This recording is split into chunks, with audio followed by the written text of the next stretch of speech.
Mr. President, Oregon. Donald Trump has taken us back to the era of gunboat diplomacy over the last 4 months. Back to that era when a powerful nation would station its gunships off the coast of another nation in order to compel them to do what we wanted, to enable us to have access to their resources, to force them to enable our corporations to take over their economy. It's a deeply, powerfully resented strategy for nations to say, hey, that militarily powerful other nation came and threatened us with their gunboats in order to take our resources and profit the more powerful nation. Gunboat diplomacy. And yet, here we are. This is hot off the press from CNN. 2 senior White House officials told the CNN reporters that during conversations led by U.S. Secretary of State Marco Rubio, the Trump administration told Venezuela's interim president, Delcy Rodriguez, that the country must cut ties with China, Iran, Russia, and Cuba and agree to partner exclusively with the U.S. on oil production. And that Rodriguez, the acting president of Venezuela, must agree to favor the Trump administration and U.S. oil companies for future oil sales. Gunboats off the coast, threats to say we will keep grabbing your oil tankers to prevent you from selling your resource on the international market unless we, the United States, take control of your oil. Sorry, Venezuela. Well, this certainly wasn't about the future of a better Venezuela for Venezuelans. You know, just 18 months ago, the people of Venezuela voted in a presidential election, and they voted for a man named Gonzalez, who was a stand-in for the champion of democracy, Maria Machado, who just received the Nobel Peace Prize for her work. They voted, according to the estimates of monitors, about a ratio of 2 to 1. 2 to 1 for democracy. You know, Venezuela is no stranger to democracy. They had a democracy for 3 decades, and they lost it to the internal corrosion of the separation of powers and the checks and balances of a democracy. And certainly that led to the current tyranny, the authoritarian state that they live in now.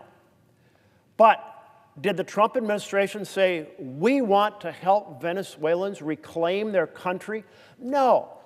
They said, we like dictatorships. We just want a pliable dictatorship. So they said, we're leaving in place this entire structure of corrupted military and government officials with massive corruption, and yet we will have a new acting president who has assured us that she will do what we want. And what do we want? We want your oil. We want it under control only of U.S. corporations. That is hardly a message that helps the United States in our standing or our interests in the world. First of all, it produces enormous hostility from countries that face that type of coercion in the past. They well remember the U.S. using its economic might and its military might to try to exploit their resources through our U.S. corporations.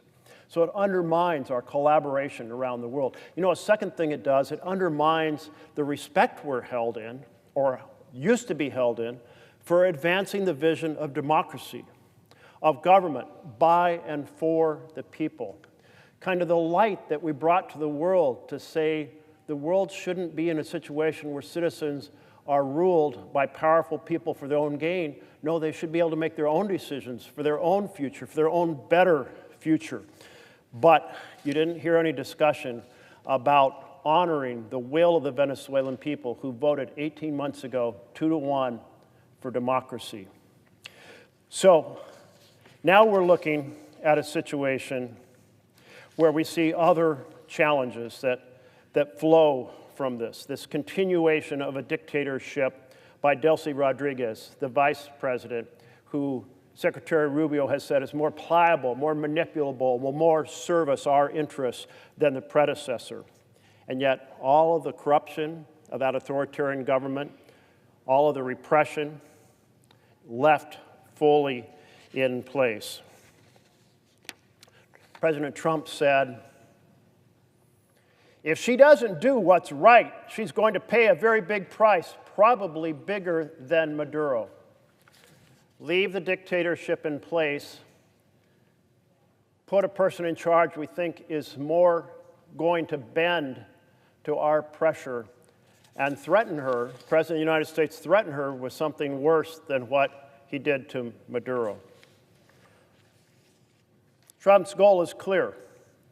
He doesn't mind if there's a dictatorship as long as it's our dictatorship, serving us, the American corporations, and the Trump administration, rather than the Venezuelan people. The people of Venezuela deserve free and fair elections. And then let's talk about how this entire setup for this gunboat diplomacy was based on a massive lie to the American people. The Trump administration said, this is about stopping drugs coming into the U.S. that have done so much damage to our families. Well, we're all very sympathetic to stopping every bit of drugs that come into our country. We have cocaine, we have fentanyl, we have meth. But here's the story. The Venezuelan exports of cocaine, expert after expert says overwhelmingly that's the path of drugs to Europe, not the United States. And then the Trump administration said, but wait, there must be fentanyl down in Venezuela. We're stopping fentanyl from coming to the U.S. But that, too, was another lie. The fentanyl comes from Mexico. It comes across our southern border. It's made with precursors from China.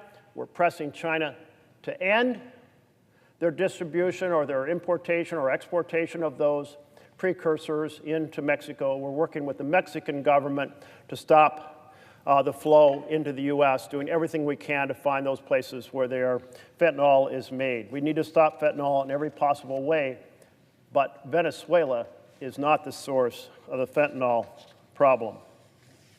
I think about how it was the case with George W. Bush that he created a fake story about weapons of mass destruction to lead us into a massive regime change strategy and nation-building strategy in Iraq. Huge amounts of American treasure and lives paid the price. 4,000 U.S. service members died. $2 trillion of our American treasure wasted that could have built our schools, could have built our healthcare system, could have built our infrastructure, but were wasted because of a big lie told to the American people. And now we have the Trump administration with this big lie that this was about drugs, when it turns out it's about regime change, and it is about oil. What bothers me is a lot, but the fact that the administration directly lied to the American people and lied in the classified hearings that they held up here on Capitol Hill, say no plans for regime change. Well, it turns out those plans have been developing over a very significant period of time. So, if it was about drugs, by the way, the president wouldn't have pardoned Juan Orlando Hernandez, a drug kingpin, right in the middle of the process of saying he's trying to stop drugs. Here's the guy who's sitting in our prison because he was the architect of a cocaine superhighway into the United States of America, delivering an estimated 400 tons of cocaine, devastating hundreds of thousands of American families, and Trump busted him out of prison while he was saying he was actually trying to stop drugs. You don't send a message about stopping drugs by taking the kingpin and setting him free. And yet that's exactly what happened. And then we have this issue of the administration saying, hey, this isn't a military operation. No, it's a judicial operation. If it's a judicial operation, then what we're talking about is an American indictment supported by an extraterritorial rendition, a fancy term for going abroad and kidnapping the person who we have an indictment on. Is that a principle that we abide by in the law? Are we saying, hey, Canada, you have an indictment, come to the United States of America and grab an American citizen? We're fine with that. I say, hell no. We don't want any country coming to the United States of America and grabbing people off our streets. And yet, that is the principle that Donald Trump just promoted and exemplified to the world. We're going to go kidnap somebody we have an indictment for. And if it was about an indictment, then it would have ended the moment that he was on the plane being brought to the United States. But it doesn't end, does it? Because we're hearing from the administration, it's about us now running Venezuela. Obviously, this is a military operation. Military operation not in support of an indictment, a military operation in support of regime change and in support of taking oil. And that's why my colleague from Virginia is bringing forth the War Powers Resolution, because if it's a military operation, it should go through Congress, because our Constitution says so. You know, if we go back to how the founders viewed this situation, we can turn to James Madison, who wrote to Thomas Jefferson and said, "The Constitution supposes what the history of all governments demonstrates, that the executive is the branch of power most interested in war and most prone to war. It has accordingly, with studied care, been vested the question of war in the legislature."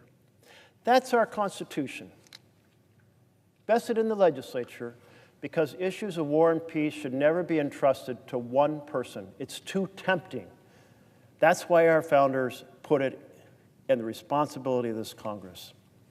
So to my colleague from Virginia, thank you for bringing forth this War Powers Resolution. Under the leadership of the last year, the House and Senate have failed their Article I responsibilities in three very significant ways. First of all, they have not defended the power of the purse placed here with Congress, not the president.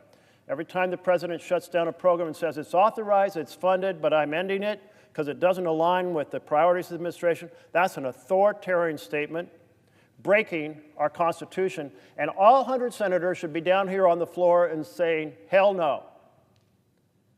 We failed. Second is an oversight. It's now been 4 months that the administration's been preparing their war plans, striking ships in the Eastern Pacific, striking ships, boats in the Caribbean. Not a single oversight hearing. Not one. That's our responsibility, and we failed it. And now we're failing on a third key provision, which is Congress, that carries a responsibility for declaring war or authorizing war, not the president. So this week, due to the resolution being brought forth by my colleague from Virginia, Senator Kaine, we have a chance, all 100 of us, to weigh in and correct this failure on this third point. Reclaim the responsibilities that we took on when we took the oath of office to become a U.S. Senator. That's our responsibility. This should pass overwhelmingly to tell the president no more military action in Venezuela unless Congress provides an authorization for the use of military force. Thank you, Mr. President.